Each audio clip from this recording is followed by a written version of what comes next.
Ahotsuren ametsa. Egun eguzkitsu bat zen, gure historiaren protagonista, ahotsu izenekoa, hondartzan zegoen. Ahotsu altuera erdikoa zen, ez altuegia ez basuegia. Irribarri handi bat zuen, nahiko deitsua zen eta oso ezaguna Euskal Herrian.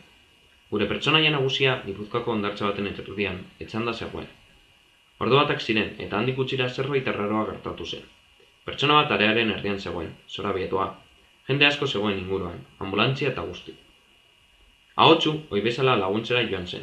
Haren etxandan zegoen pertsona Unai deitzen zela jakin zuen gure laguna. Ahotsu baino altuagoa eta potologoa zen. Altxatzen lagundu zion eta zorabiaren ostean Ahotsuk etxera joaten lagundu zion bere lagun berriari. Etxean berarekin jan eta gero, eta gurtu ondoren, Unaik eskerrak eman zion.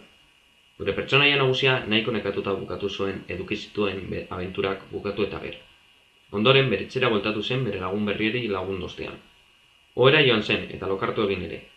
Han ezohiko amets bat eduki zuen. Berriro ere hondartzan zegoen eta aurretik aipatu dugun pertsonaia Unai leku horretan azaltzen zen ere. Baina orain zorabia sentitzen zuena eta ondo ez zegoena ez zen Unai izan, Ahotsu baizik. Pentsatuko ez genukeen bezala lehenengo pertsonaia honek, Unaik ezion lagundu gure laguna deitxori. Han utzi zion, arean etxanda.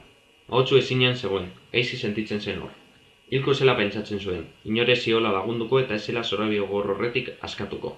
Hala ere, bere amets gaizto horretik esnatu egin zen, eta ikasi zuen hain aditxo izatea ez zela komenigarria.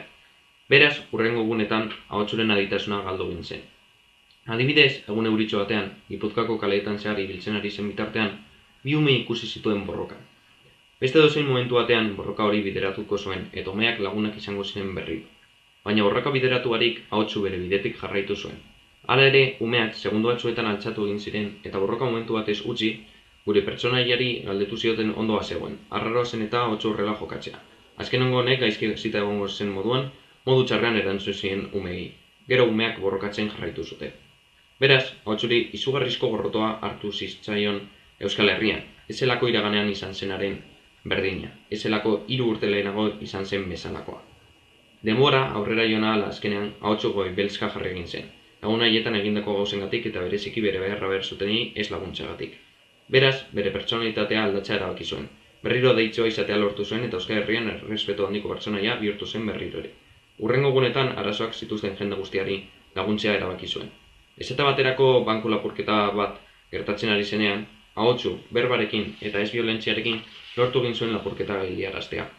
Polizia ailegatu zenean, lapurrak atxilotu zituzten. Baina kartzelan urte gutxiago pasatu beharko zuten. Azkenean dirua ez zutelako lapurtu eta ez zelako egon hildakorik.